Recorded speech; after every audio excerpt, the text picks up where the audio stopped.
Hello, everybody, and welcome to another edition of The Extra Shift. I am Chris, here as always with Brendan. How are we doing? Pretty good. It's nice to be back. We intended ideally to record at the end of the second round before the third round started, but life got in the way a little bit. So. Being paid takes precedence over doing something. Yeah, it's just the reality of life. But it is episode 207. We're going to talk about the playoffs. We're going to talk about a whole bunch of other stuff. But nice to be here. There's no trivia this week. I'm going to do a double on the next one because I need a lot more time to scramble a 207. This is getting it's getting tricky. Every other sport, you can find pages where they go through the sport by the numbers, and there's like up to 1,000 of all of these weird stats. The NHL doesn't have that, so you've got to go dig through them yourself. And I'm trying really hard to just not make it every week the next person on the assist list. So I'm working really hard on trying to actually develop quality because I'm going to go through. There's certain things that are easy to find and certain things that are really not. There's only so much you can clean off Hockey Reference. Yeah, and like we're getting into the numbers where basically I'm only dealing with Wayne Gretzky, Jaromir Jagr. Yeah.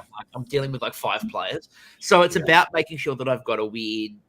I'm going to start doing team stats and things like that. That's the other thing that's going to happen as well. Now, in terms of jersey numbers, we always talk about this. So obviously, we're dealing. We loop back around to number 7.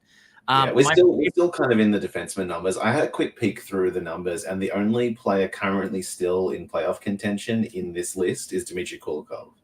Okay, so you've got obviously, there's some really obvious sort of people that you look at. Phil Esposito probably being the main one. But for me, New York Rangers fans screaming at me about Rod Gilbert as well. And yes, I agree. But for me, my favorite one of these is that we get Yaroslav Bednar, Jared Bednar's non-union European equivalent, who played 1 year for the Kings in 2002. So there you go. So there's a little bit of trivia for you. You've got Paul Coffey on the Oilers here. I feel like that's the playoff link. I put up. I had an Oilers jersey that I got given as a gift. So who's Paul Coffey? He can't be that good. Yeah, no. Who knows? I'm just doubling down on my enraging Oilers fans at this point because, I briefly went with them in the last series for reasons, and now I'm back to. I still think they're a bit shit. And we are going to talk about that because I did promise when somebody in the group yesterday was talking about the fact that is this going to end they're not a very good team, and I'm like, no, it's not going to end that conversation. The thing for me is and we'll get to it when we talk about the current series that is still ongoing. But sometimes you can be a bit shit and get by on the individual efforts of certain players. That's happened for me for the Penguins before. They won a cup when they were a bit shit. I haven't said in any way, shape, or form that I don't think that it's impossible. I think it's impossible. Yeah. The cup. They could well and truly win the cup, but I'm also not going to back down on my position, and I will explain it when we get to that point. But in the meantime, we have a trade to announce. I think you're going to want to hear it. And literally, okay, so this came out of nowhere. Teams can make trades. There's one trade that happened earlier this week we'll talk about in a minute because it's a really interesting trade. But the one from today, so the Islanders receive the 2024 first, pick 20, a 2024 second, pick 54, and a 2024 second, pick 61 from Chicago for 18 and 50. So basically, Chicago moves 2 places in exchange for moving a couple of second round picks for another second round pick. So basically, just a couple of slots up for Chicago, which is an interesting thought exercise in terms of what we're going to do. Yeah. So my question is, and this is sort of we were talking just before we started, but what the hell are they after? Now, my suggestion was I don't think they've moved up to pick someone at 18. I think they might want to move up and get 2 picks inside the top 10. And if that's the case, maybe whoever they were trading with was like, we need one of these picks to be inside the top 20. So they've moved to 18.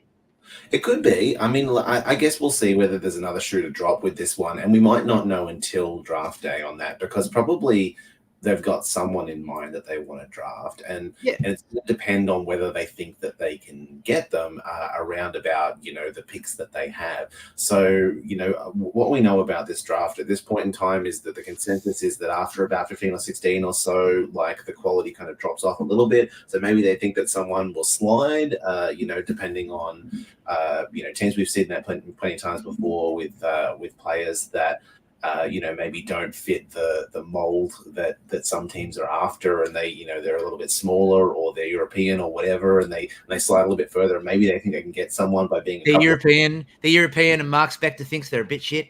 Yeah. So it could be something like that, or maybe it is a player that they think they can get at 18, or maybe they'll on the day decide, like, oh, actually we think that maybe we'll have to move up a couple more or whatever. Who knows? Well, I mean, I talked about the idea the other day that I thought that there is an outside chance that San Jose try to move the Pittsburgh pick and pair that with other things to try to move themselves up a little bit higher as well. Because again, like, obviously, the only team that's absolutely set in what they're doing is us. Like, we are the only team that knows exactly what we're doing, but we don't know what we're doing with the second pick yet. We do know what we're doing, obviously, with Macklin Celebrini. But after that, there's a sort of a consensus of the next three players, but no order. Although there are a couple of, like, defensemen who feel there's all this talk that they're going to jump from, like, mid-teens into, like, the higher picks because they're big, and GMs love big defensemen regardless of if they necessarily think they're skillful or not.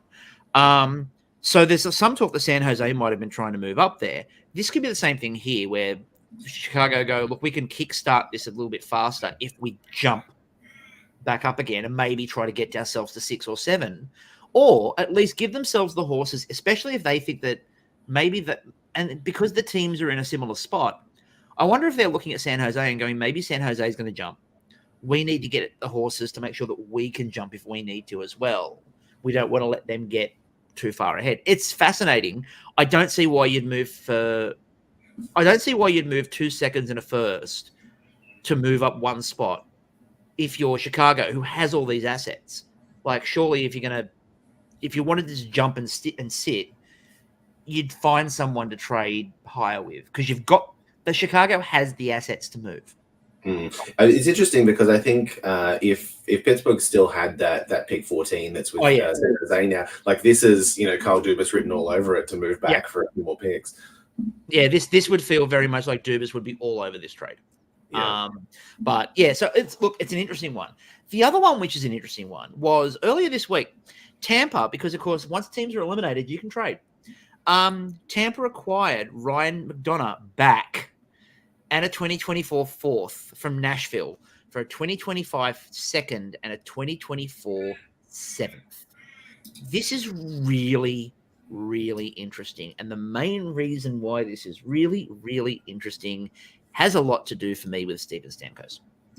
Yeah, so, I mean, like, Tampa were already in a position where it was questionable whether or not they had the cap space to re-sign Stamkos, and basically a whole bunch of positions moving forward. They have a bit of a crunch with some of the contracts that they have. So to go and acquire all $6.75 million of Ryan McDonough's contract, they're quoted as saying that they didn't want to move him away in the first place. They didn't to stay there, but they needed the cap space at the time, and obviously, I can understand the fit for them, but I think it's more telling what it says about their future plans for re-signing players. Well, it's going to be, look, they do have room. I'm going to say it straight up. They have space. I think it definitely means that the Matt Dumba experiment is over. Yeah, for sure. Yeah, I don't think like Dahan or Dumba or Fleury are coming back. No.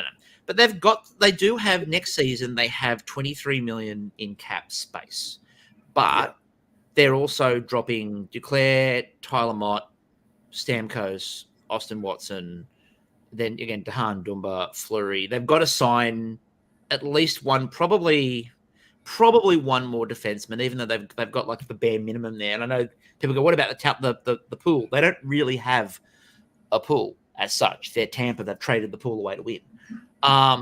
They've got to fill the back end of that roster, and they've got to they could bring Stamkos back on a cheap deal. That's still very much in play, but it does feel like a move where you're like, we're not particularly worried about the cap number for Stamkos. So either he's agreed to take almost nothing already, or you're moving off because you know that someone's going to make you a bigger offer, and you're like, well, we're just going to move on. Yeah, I mean, look, I will say that it's not like 34-year-old Stamkos is due like a massive raise or anything like that. Yeah, but there are teams that will pay him a massive raise. Yeah, you could potentially argue that he took a little bit less previously. It could end up being an Ovi situation where they give him like a here's your back pay on a long-term deal that he's going to regretful towards the end of it. But like next year's Hedman, that's going to be interesting too. Next year's Hedman. I mean, I guess it's a matter of whether they can sell him on like, hey, we're still competing here. Come back for a few years at a cheap rate. We'll kind of do this as like a Bergeron kind of thing. I feel like we're going to hear a lot about Seattle and Utah in the next few weeks. I think that Seattle and Utah are going to be in on everybody. Like when we're talking Mana, for example, I think Seattle and Utah are going to be on the phone immediately. I think the same thing going right. If Seattle and Utah haven't already tentatively reached out to Stamkos and gone, hey, interested? Like, I'd be surprised. I think that those are the two teams in particular that are going to try to kickstart a lot of these bidding wars going on here, because they've got the room and they've got the need, right? In terms of both of them would like a marquee. Both of them would like a big name with proven track record experience who's still pretty good to get them that more traction that they need, because both of those teams have watched Vegas win a cup and gone, well, Utah wants to make a splash. Seattle is going, well, Vegas has already by this point, they'd already made a final, which is an unrealistic expectation for an expansion. But, now we're in that reality where we'll come into the league, make the final. So I think both of those teams are going to try to make a big splash. And I think that Stamkos and Mana are going to be the two they're chasing. Both of them. It'll be really interesting. You were looking before, you were saying something about 23 million. I don't think that's true. I think you might not have realized that Cap Friendly's already rolled for the year. They have already rolled. I'm right. Sorry about that. It's 5 million. Yeah, I forgot about they only have about 5 million. So I think it is more interesting. It really depends on whether or not they can, because they need with that to maybe fill about 3 slots. They've got the goalie locked up. They have the core defenseman locked up. They probably need to slot in like one more. Yeah, they're not going to be able to do Stamkos. And they need a couple of forwards. So basically, they need to fit about 3 slots in 5 million. They can't even if Stamkos takes a pay cut, they can't do Stamkos on that. Yeah, I mean, even Stamkos would have to take like 3 million basically to make that work. Even then, that'd be pushing it. Yeah, even then, everyone else would basically be signing for league min. Yeah, that's and then adding basically 2 entry-level contracts to the I can already hear people yelling out, but they'll put everyone on LTIR. No, they've still got to put a team on the ice. They've still got to put a team out there. It's interesting because, I mean, look, you could make an argument like, oh, they'll move this player or they'll move this player or whatever. But then, like, if you were going to do that, why did you just acquire 2 years of $6.75 million of Ryan McDonough? Like, they had that space previously. They could have given Stamkos, 8 or 9 million if they wanted to. If that was the quite like, I feel like this is kind of a nail in the coffin for that. Yeah, I forgot. I was sitting there before we started. I looked it up and I'm gone, no, they can't afford Stamkos. Then I looked and went, 23 million. Oh, they can't. Next year, like they could bring it back. I forget they roll the numbers early. Yeah, no, they're screwed. I was right. They are screwed. So what's interesting part about this, before we move on, we're about to move on, but Stamkos is going to be part of something I'm going to be doing in between our pods. So I'm going to I'll talk about it here and then I'll put it out on the socials as well. I'm going to do a little mini series thing called Pitch It. And basically what this is everyone always talks about, whenever we talk about Mana, for example, you'll get trade in just you can't win a Mana trade or Stamkos. Trading for nothing. Trading for everyone wants Stamkos. Oh, we'll take Stamkos. Okay, prove it. My thing is, what we're going to do is I'm going to start with I'll put the dates out on all the socials this afternoon. But basically what I want to see is we're going to start with Mana and we'll work from there. Go to Cap Friendly, pitch your Mana trade. Realistic Mana trade. Don't want fantasy. Don't want they can't fit him under the cap. Don't want any of that crap. Something like really that makes sense for both teams. Well, that's why it's Cap Friendly too, because Cap Friendly will tell you if the deal works or not. So, and I feel like the harder part of like what people don't realize in terms of pitching trades is that like so many so many like HF board trades are like, you know, like bring in this guy and this guy and this guy, and it's just like, so why does the other team do that? Yeah, why would they do that? Yeah, like why, if you're, yeah, for example, sure if that makes you're sense for the Leafs, but why would that make sense for anyone else? if you're doing a Marner trade and you're a Leafs fan and you go Mitch Marner, and then you go, for example, and you went, I'm going to send Mitch Marner to, don't worry about the money. I'm going to send Mitch Marner to the Tampa Bay Lightning, and in return, I'm going to send Sergachev, and Vasilevsky and a third. Yeah. You know, that trade works, and like, no, it doesn't, because if I'm Tampa, I'm going, no. Yeah. So why would I do that? Why does that make me better? The trade needs to make sense for everybody. And you can give me a logic when you send me the thing from Cap Friendly. You can give me the logic explaining why that trade is the one you'd make. But it's only been a mini series. But I just want to get everyone's stuff together and like go through them. Why would you make that Marner trade? How would you make that Marner trade work? The next one's going to be Steven Stamkos to free agency. And I want you to pitch me where Stamkos goes, why Stamkos goes, and how much. So they're going to be the first two. We're going to start with Marner. Like, I don't want this to be like this. Absolutely has to be something that could 100% happen. They can be a little silly, but like it should at least. It's going to be vaguely realistic. Like Steven Stamkos going to the Leafs for league minimum. No. Yeah. And like, I'm using the Leafs because, to be blunt, your trades are the ones that are really dumb. Every fan base has some terrible trade suggestions. If you go on like a HF boards, the HF board. Yeah, but never look at HF boards. Fantastic. Never look at HF boards. No. HF boards believe that Connor McDavid is going for a conditional seventh. Yeah. I used to look around there every now and then for like, and I still occasionally look for like prospect information when I'm looking into particular prospects, because there's a bunch of guys on there that have been like scouting guys for like forever, and there'll be a thread on someone but like everyone, you know, everyone has like this expectation of upside that's like, oh, this guy, he's like 14 in Russia or whatever, he's going to be the next Kucherov, and it's just like, yeah, probably not, but it's interesting to see some discussion about it. All right, let's get into the coaches and GM hiring and firings now. So let's start with the big one. Scott Arnell appointed head coach of the Winnipeg Jets. Jets. Yeah, they came out this morning. Previous assistant coach. It kind of, I saw a lot of, reaction from Jets fans about this, of just being incredibly underwhelmed about the whole thing. But what were you expecting? Yeah, I get it. I still don't really kind of know, firstly, who the Jets think they are and who Jets fans think they are at this point in time, because, they kind of had this, surprisingly good season out of nowhere. And I think that probably but based on that, some fans had this expectation that they were going to start competing now. They were going to bring in like a big name coach and start competing and making picture. I think this probably kind of shows them that they're like, yeah, we're just going to stay the course and see what happens. Yeah, I think I realistically, I think it's really interesting that the coaching merry-go-round at the moment, it's about making sure you've got someone in the seat when the merry-go-round stops. And one of the things that I talked about, one of the things I talked about a little bit previously as well, and we'll talk about it in a moment with Berube, is that I think part of the reason the Leafs settled on Berube is, well, who else is out there? And yeah, I think actually the last time that we talked, Sheldon Keefe hadn't technically been fired at that point in time. No, we talked about the fact, and we'll get into Berube and Keefe in a minute, but we talked about the fact that Keefe's getting fired. It's probably Berube because that's what they're talking about. Yeah, it felt like that was a kind of wrong. But that's what I know. Like, for example, like when the wheel stops on Winnipeg, like it's a harder job to get free agents to go to Winnipeg. Yeah, it's a harder job to get coaches to go to Winnipeg. Like, it's not a destination. I know there'll be Jets fans, and I can already hear Shannon screaming at me about, no, people want to play. No, they don't.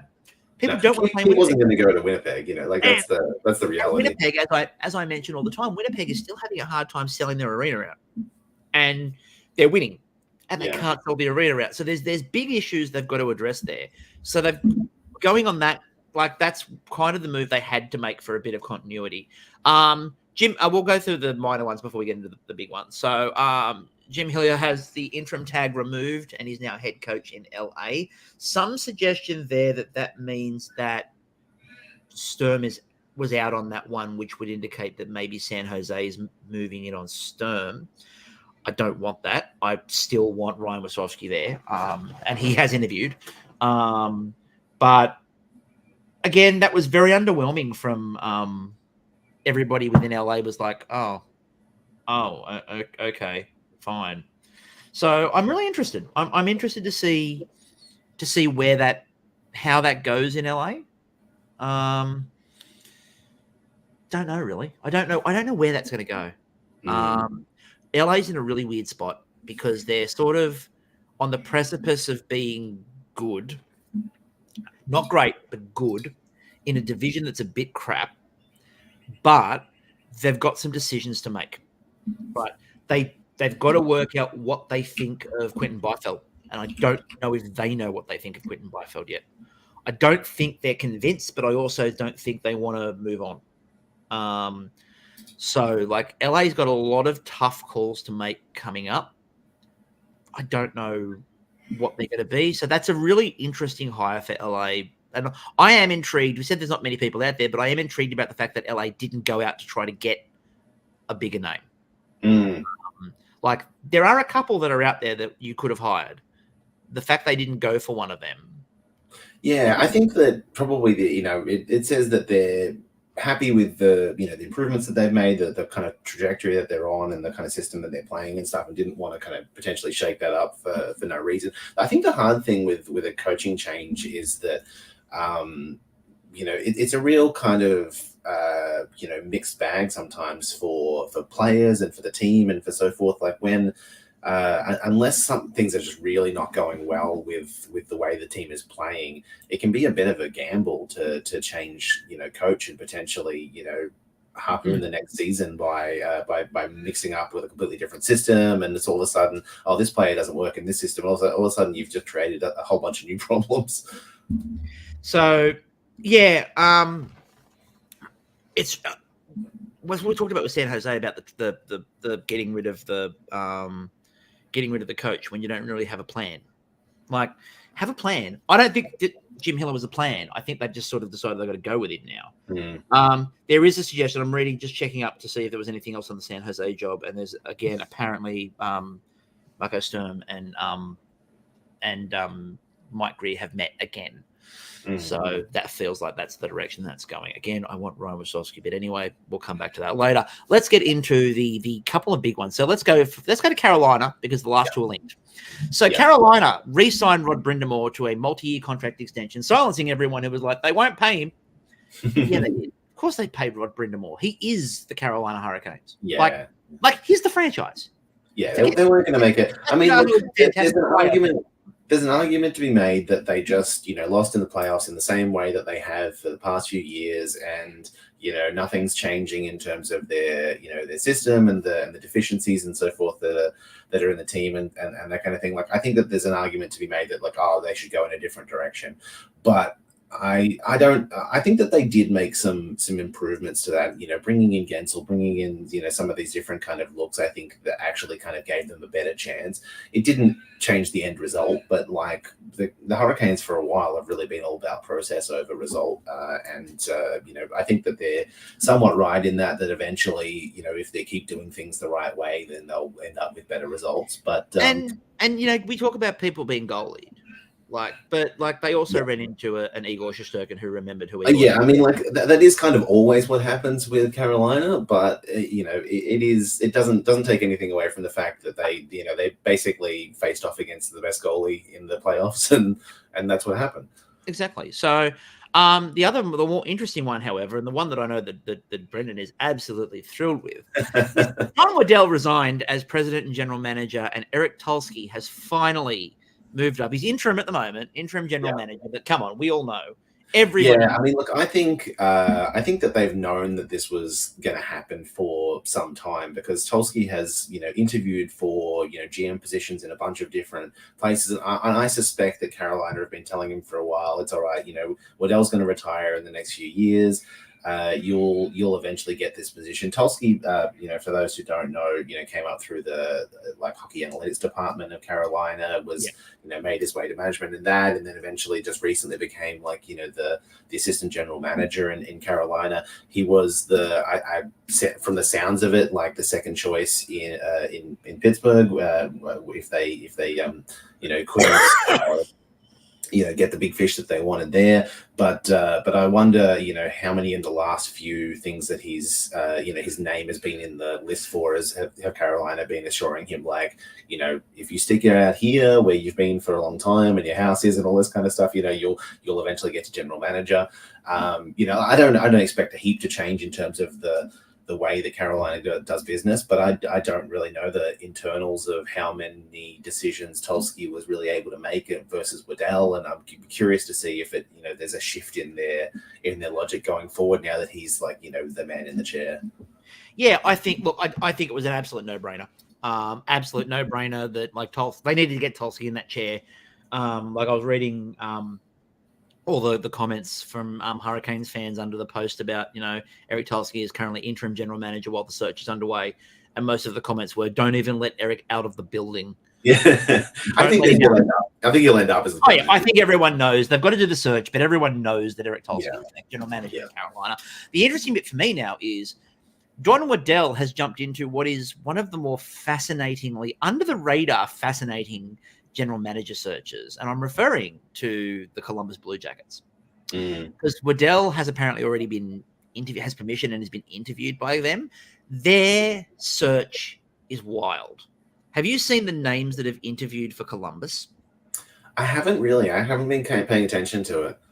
So Columbus has apparently gone through I think they've basically asked every Canadian general manager that's been fired previously, including everyone's favorite former general manager of Les Canadiens, has. Oh yes, I did see that. Yes, one, yeah. He has walked in the door and been interviewed.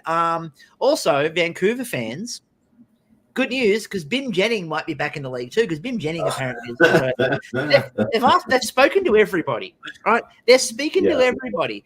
Look, if Columbus is vaguely serious, they hire Don Waddell and just stabilize the position for a couple of years, and don't go and look at.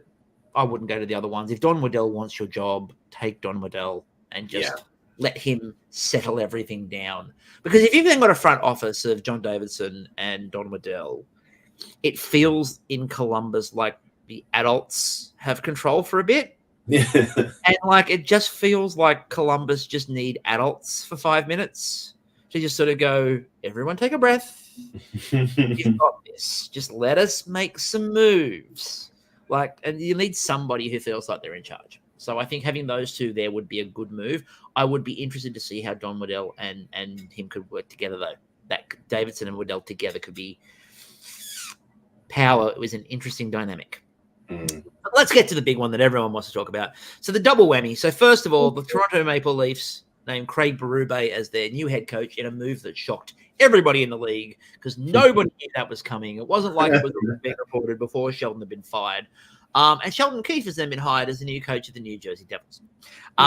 He tweeted, by the way, speak of the devil, looking forward to the job. And well done, Sheldon, well done. Now, I'll start with for him in terms of teams that had available. I'll start with the Sheldon Keefe. Yeah, start with the Sheldon Keefe part of this. I think it's an absolutely perfect fit, and I think that Sheldon Keefe is going to be really damn good in New Jersey. I think look at the roster that he's got, look at what he's working with. That team's going to be really good. Him coaching him coaching Hughes's. I think we all expected bigger things from New Jersey, me especially, who picked them to be a really good team this year, and it obviously didn't kind of pan out. But I think that sooner or later things are going to click there, and they're going to be a powerhouse. Yeah, I think that Sheldon's a really good fit. They did point out again his ability to work and develop young players was a plus. And Look, it's going to be absolutely hilarious if he goes to New Jersey and wins a cup. It's going to be so funny. But let's talk about Toronto and Craig Berube. So the last week has been full of everybody talking up why Craig Berube got this job. And, accountability is the number one thing. And all he talked about was accountability at his press conference. And all you've heard from everybody talking about Craig Berube was accountability. I did think it was really interesting that Brad Treliving went out of his way to say that Sheldon Keefe wasn't a bad coach. Sheldon Keefe was actually a very good coach and done a very good job. You just need a different voice at this point in time. It's it was really weird that he went out of his way to make it very plain to everyone that it wasn't because Sheldon Keefe was terrible at his job. I feel like this is especially true for Leafs fans, but it's true of really any fan base that every player on your roster sucks and needs to get traded away for nothing. But also, all of them can be saved by a coach coming in and yelling at them. Like I think that's that's the logic behind a lot of fans is that so long as this guy who comes in and says mean things to them and makes them accountable when they make mistakes or whatever, that does these things or whatever, then they'll be great. But also, I look forward to him sending Nylander to the AHL because he wouldn't back check. Can't wait. These are professional athletes. They know when they do things wrong. They know the mistakes are being made. That some of them maybe have some personality issues and so forth. But like I think the argument that some hard ass can come in and whip them all into shape and all of a sudden they'll play great or whatever is just not realistic. I think the likely bigger thing that's going to happen if Toronto's successful this year, I think the more likely thing is going to be they're looking like they're going to trade Mitch Marner, they're going to bring in a goalie, and they're probably going to trade for a top line defenseman. Like that's probably going to be the thing that if they get over the line, changes it. Rather than Craig Berube came in and was mean.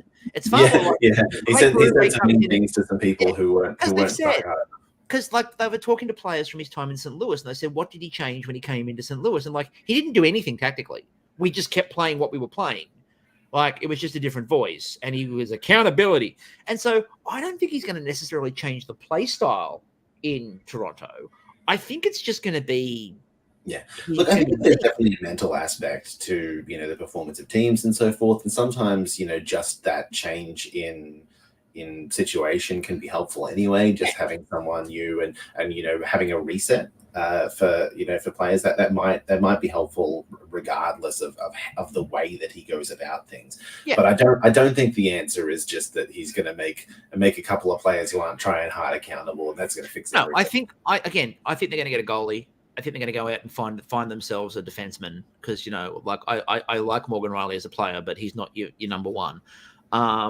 And I think they'll probably they'll move off the Marner contract. They'll move all of those things out there. They'll make the adjustments that they should have made last season when Kyle Dubas flagged maybe we need to make an adjustment and got fired.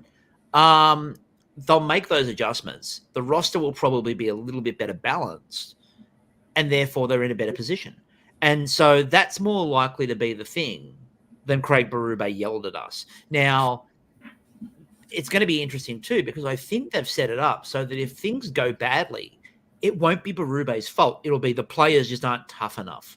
And I think that we're entering a really interesting situation for me in Toronto, because I think there's going to be a lot of this trying to sell the idea that Berube is the solution to everything. And if things don't work, it's the players aren't tough enough for Craig Berube. And I can't wait to see. Look, we know that the uncles like yelling at Nylander. He's going to be the one. I will guarantee he's the one. I mean, look, they're running out of like softness excuses, really. Like they've fired the analytics, GM, and they've brought in Treliving. They fired the soft coach, and they've brought in Berube. They've brought in Reeves and Domi and all of these kind of guys. By the way, there's apparently a lot of rid of Marner. Like they're going to very soon be completely out of scapegoats. Well, the rumor this morning as well is that even though they're up against the cap, and all the talk was that one of the things they're trying to do is shed cap, so they've got cap space. They're apparently also working on long-term extensions for both Domi and Bertuzzi, which they do have quite a bit of space. Yeah, but once you do Domi and Bertuzzi, like if they're going to get long-term, they're going to get money. And I mean, they shouldn't. This is the thing: is like I think that the reality of that market and the reality of the mystique that's been made about these kind of players is that they are probably going to get some stupid $6 million contract or whatever, and then when they probably should be on like 3 or 4. But that's kind of you kind of talk yourself into it by making these guys the savior of your franchise. Yeah, and that's I think again we'll move off this now because I want to do a lot of the minor stuff in Pitch It later on this week. So as I said, for people just joining in, I'm going to do a series called Pitch It. The first thing I'm going to do is pitch me a Mitch Marner trade that works for both sides. So let's move on. It's awards time. It's awards season. Right in time for Vancouver to have been eliminated from the playoffs. Rick Tocchet wins to Jack Adams for the team with, as you put it, the highest PDO. Also, with a goalie that remembered he was really good. That tends to be how it works. The team that ends up with an absurd save percentage and a high shooting percentage and outperforms their expectations. Can I just point out in the voting for the Jack Adams, the fact that Peter Laviolette did not get into the top 3 is ridiculous. That's fair. I mean, considering the fact that they ended up, with as many points as they did, and the present struggle, you would think it really should kind of come into the equation sometimes when a team that was expected to be good is good. But also, my other question is, how does Chris Knobloch get 5th over Paul Maurice and Spencer Carberry and Rod Brindamore? Well, this is the thing, really. Like, if you look at like the top 3 in voting for the Jack Adams, are all 3 teams that outperformed their expectations. It's Vancouver, Nashville, and Winnipeg. That is really just kind of what this whole thing is saying, is that we expected this team to be shit, but they weren't shit this year. So therefore it must have been the coach. And then after that, you get into actual kind of, teams like, New York and like, and then you say Edmonton and Florida, et cetera, et cetera. But like, there's some in here that are just ridiculous, like Washington, who made the playoffs accidentally despite sucking. And like the fact that like John Tortorella and Mike Sullivan got votes in this is just stupid in itself. Peter DeBoer in 10th. Yeah. Like the one for me, the Knobloch thing for me is, so Edmonton deeply underperformed at the start of the season. But what actually happened? Yes, they moved to Chris Knobloch, but what's the more important thing? Connor McDavid got healthy. Yeah. He was broken for the first third of the season. And everyone could see McDavid was broken for the first third of the season. They sacked the coach. They brought in Chris Knobloch. They then performed to expectations because Connor McDavid was no longer injured. Chris Knobloch is apparently the 5th best coach in the league this year.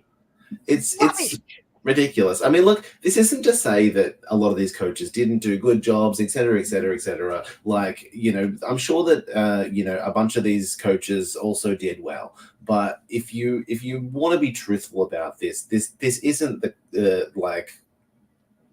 really what this is like the team that was supposed to be bad ended up being good, and we've decided that must be the coach. Okay, speaking of ridiculous awards, let's get to my favorite award of the year. Yeah. Jacob Trouba wins the Mark Messier Likes You Award. Yeah. We rail against this award every damn year, and I will once again point out, how the hell does Mark Messier have an award and Wayne fucking Gretzky does not?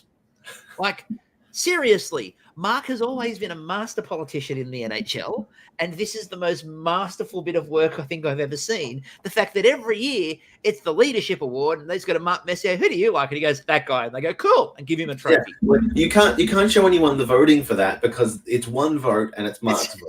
That's all. Mark woke up in the morning and went, him. You know what? I like this guy that tried to decapitate someone this year. That was fucking fantastic. I like this guy because he plays tough. He plays tough Rangers hockey. It's fucking ridiculous. Like they need to get rid of this stupid fucking award. Like they do. And again, how hard is it to rename? Like, again, I've maintained the whole way along, and I understand the background of it. But how have you not renamed the Hart the Gretzky? How? I feel like probably at some point in time with the origin story of the Mark Messier Award is probably that they were trying to get him involved with a bunch of stuff, and someone pitched this idea and they went with it, not really thinking it through, thinking like, oh, maybe we'll do this for a few years, and then they got stuck with it forever, and it's just this thing that they have to keep doing until Mark fucking dies. Yeah. I think they'll continue it afterwards. It'll be the Mark Messier Memorial Award. Yeah, it'll be like someone else will, his kids. There'll be a seance. Yeah. There'll be a seance every year. They'll get a seance together. They'll get a Ouija board up. Right, ready, Mark? Who do you like? Mark has got a diary of like the next 30 years of his picks. He's already pre-written them.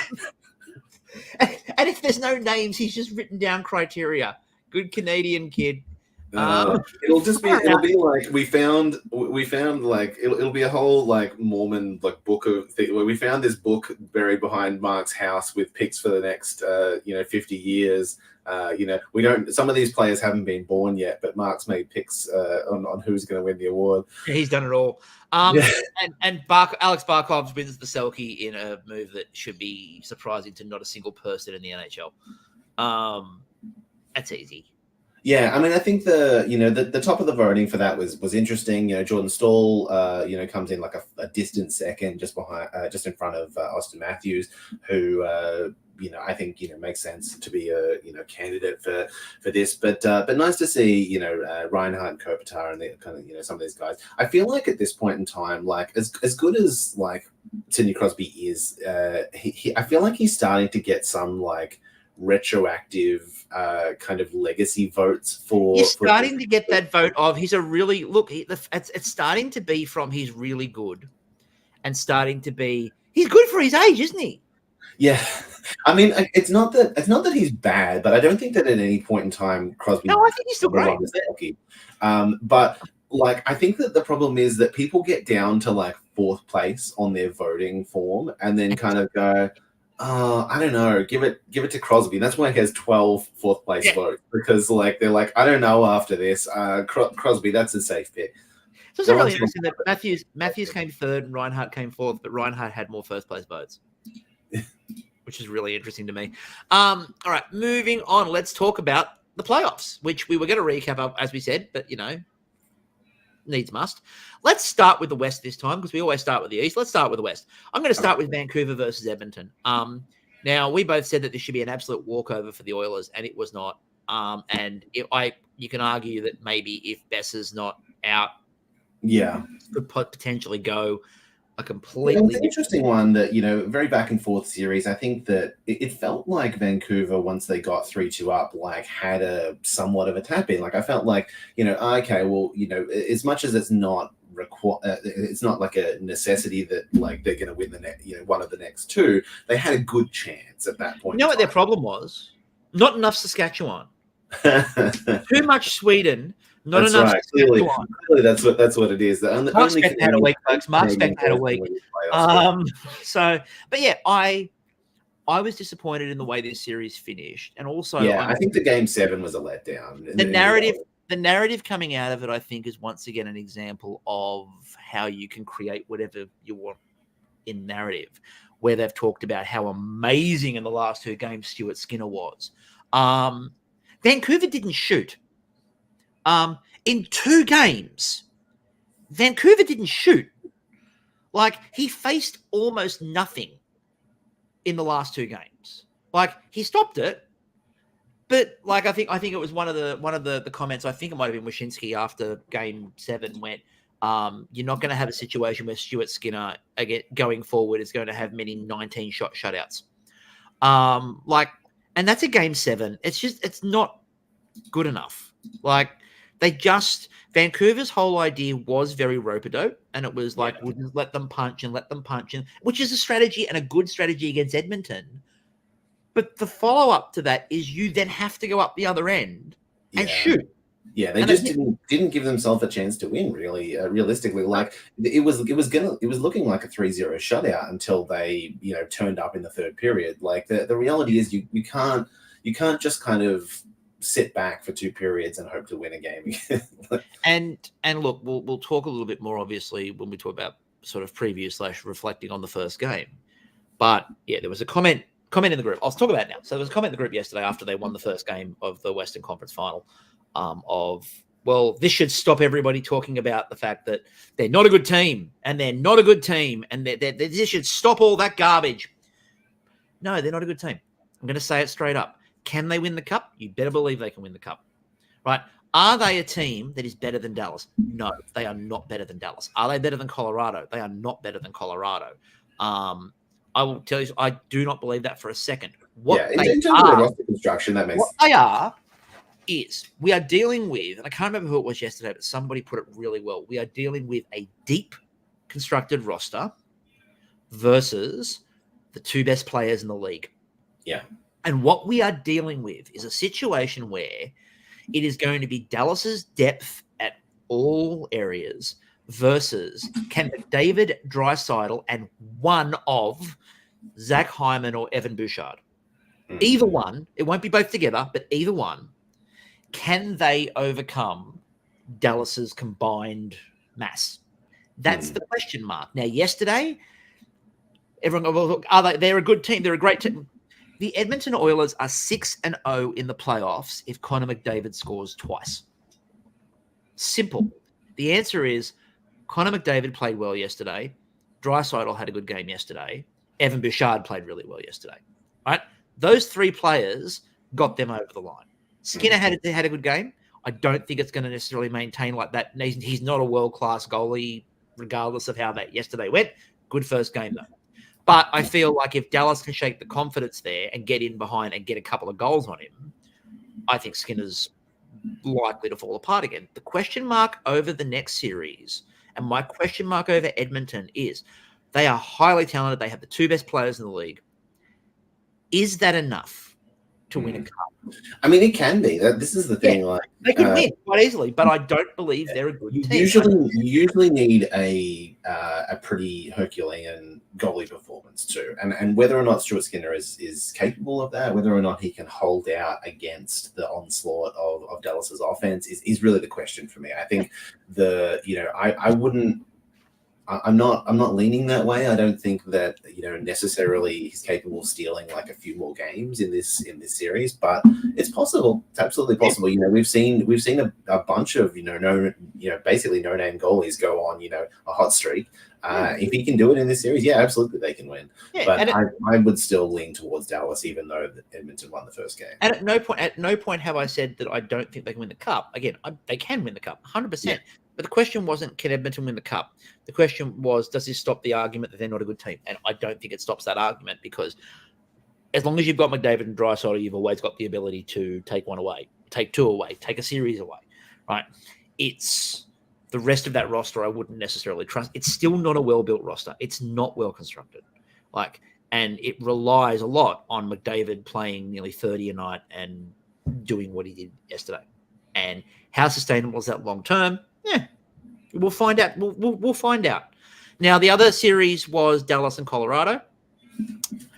I think the Nichushkin news that happened during the series probably is the dagger blow to Colorado in that one.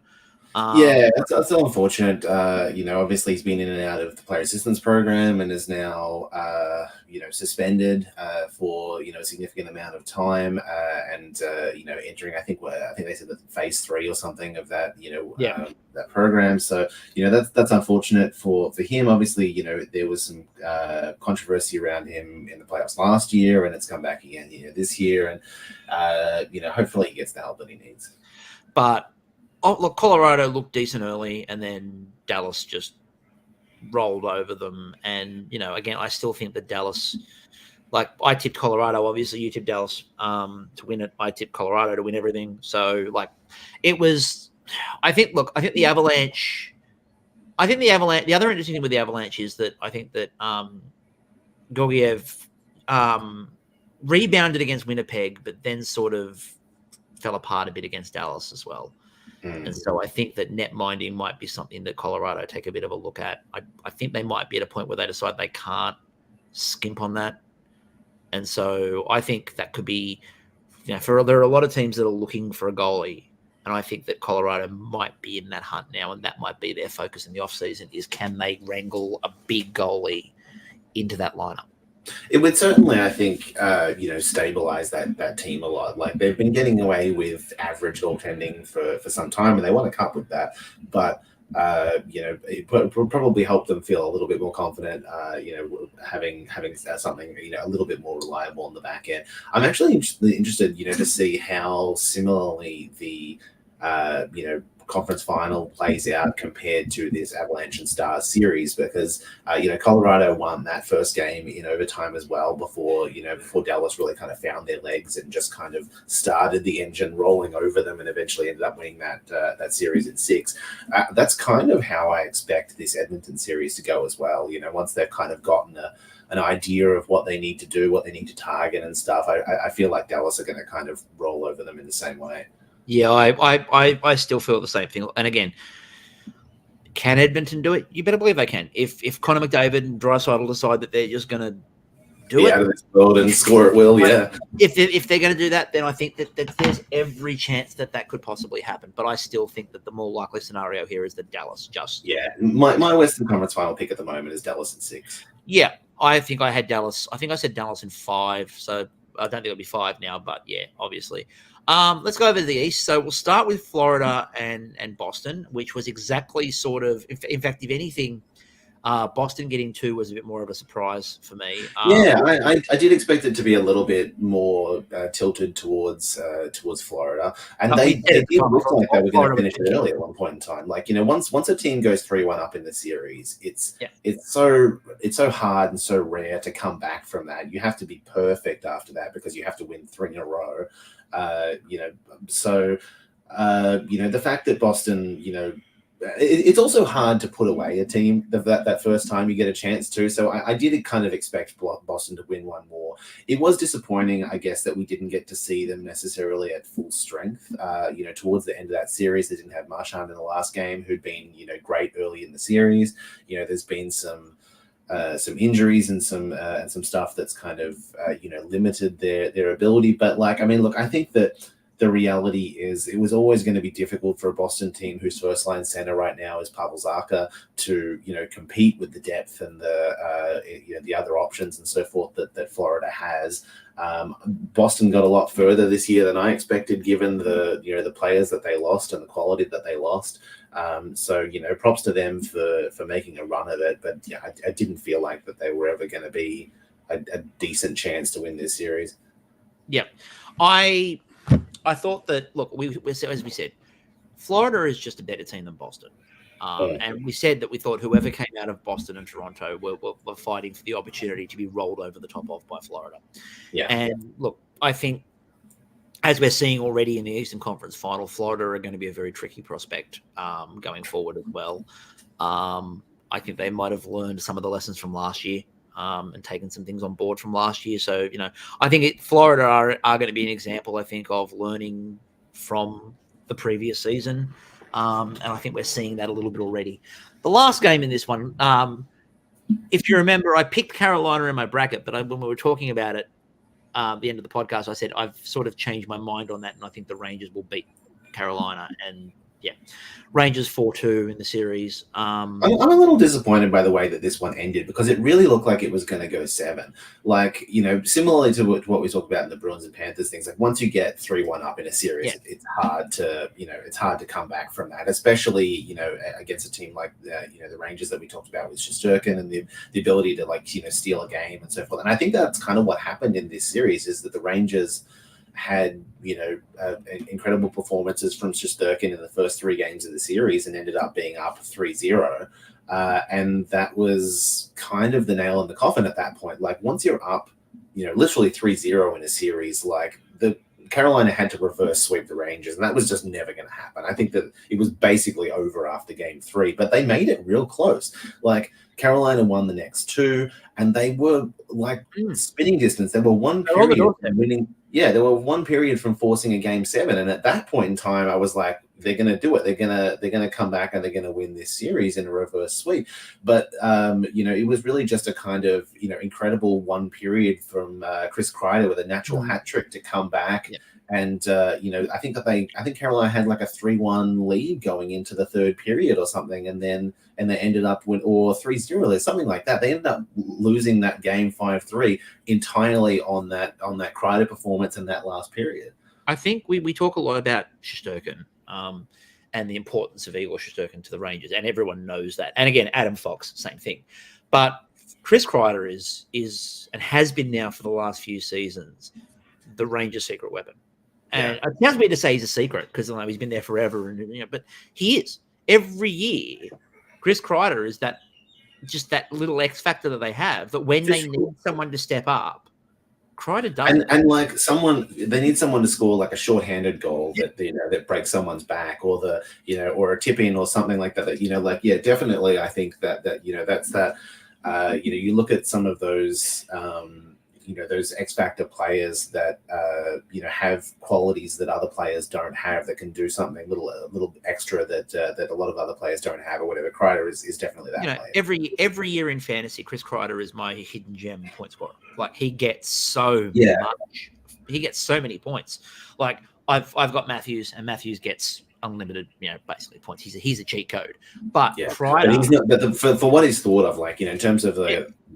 Kreider is that one every week. You look down at the list, and like Matthews might have if he has a big week, he's got like 20, 23, 24, 25, 26 points, and Kreider's got 20. And you're like, didn't hear about that. Yeah, like, he got this guy in like the 8th round somewhere, or probably later than that. He fell down into the deep picks. But yeah, look, well done, to the Rangers. I'm a little, I wanted to. I've lost my chance at my bracket working now at this point in time, because obviously I had Carolina winning. Oh, mine's dead.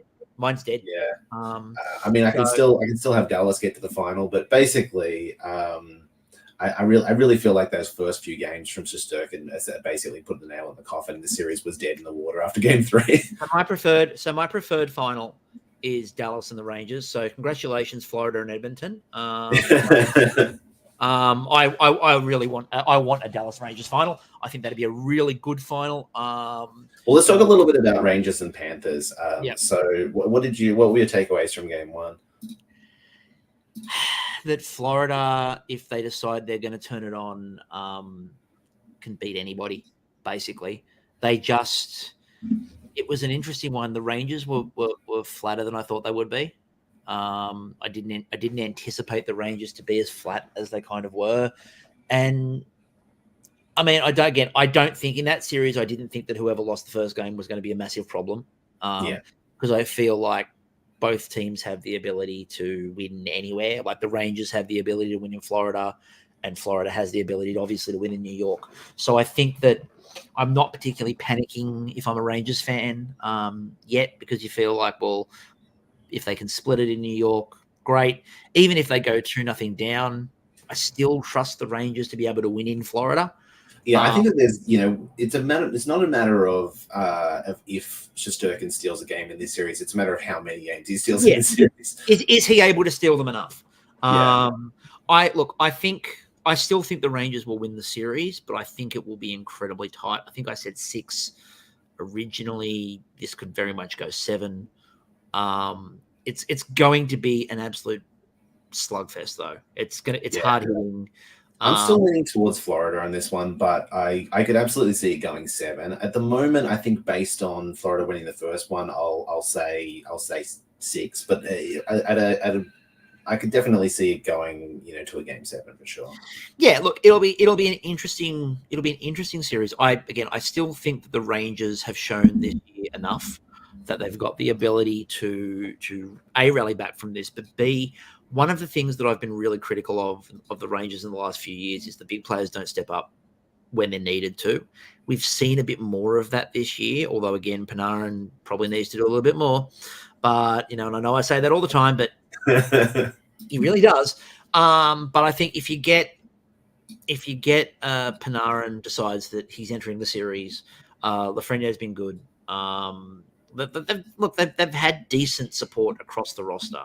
So I think that if they get the contributions from those bigger names, I still think they've got the best defenseman in the series in terms of Adam Fox. And obviously, even though Bobrovsky can be Bobrovsky at times, I still would take Igor Shesterkin every day of the week. Yeah, absolutely. So I just feel like there's more ability to get to Bobrovsky than there is to get to Shesterkin.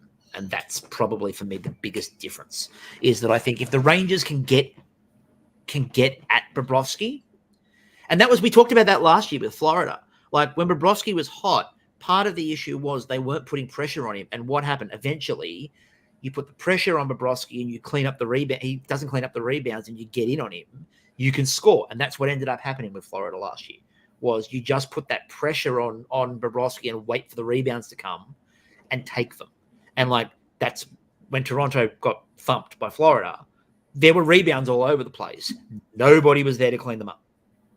And so that's the sort of the pathway through is block his lines, block his line of sight, get in front of him, and be there for the rebounds that are going to come with Bobrovsky.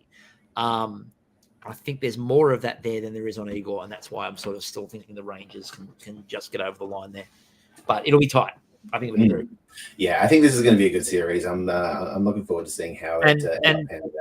And just back to the Western series, the reason I'm still happy to take Dallas in that one as well is that, again, knowing De Boer hockey like I do, one of the things that they didn't really get to yesterday a lot of, and I think they will get back to, is one of the main tenets of De Boer hockey, which is get in front of the goalie, long bombs from the edge of the area, have Joe Pavelski in front to tip or someone there for a rebound.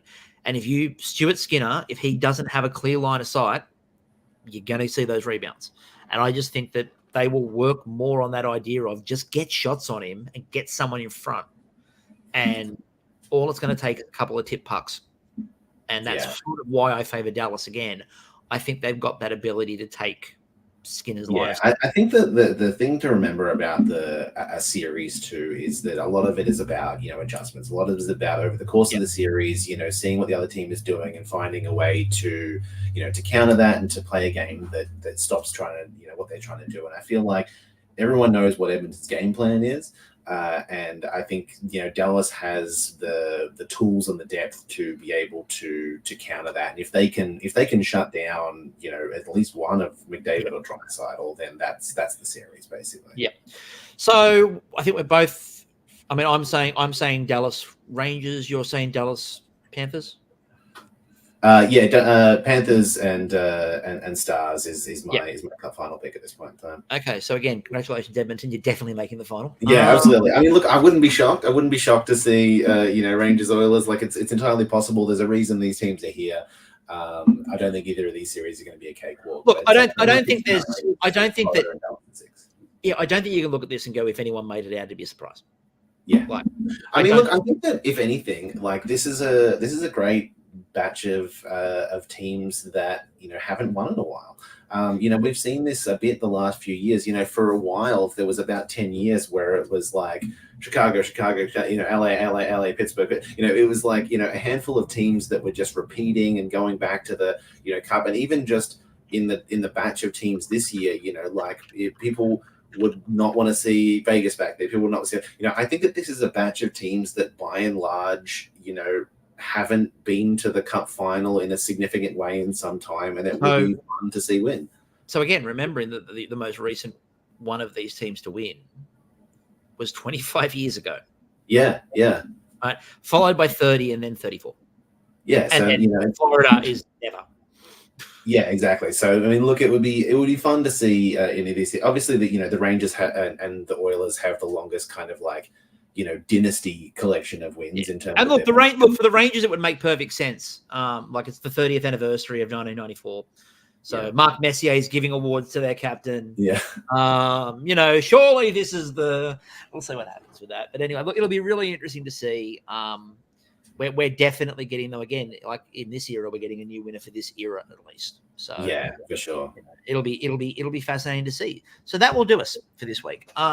Thank you everyone for watching, listening, everything else. Again, reminder, if you like this, please share it around. Please tell people about it. Because again, we've got really good numbers recently. We've got really good feedback on everybody. We really appreciate all of this. I'll be posting in the next day or so about the idea for Pitch It and putting that out there so people can get some answers in. Remember, I want you to go to Cap Friendly and put together your trades for Mitch Marner. Make sure it makes some vague sense. Again, don't try to. I'll just start thinking about it. I want to try and come up with one as well. Go on. I want you to try to work out a trade that involves Mark Edward Vlasic for me. That'd be good. All right, anyway, you said realistic. It has to be realistic. Yeah, I mean, look, the Leafs would be desperate for Mark Edward Vlasic. Anyway, that'll do us. Top pairing defenseman. And we'll catch you all later. See ya.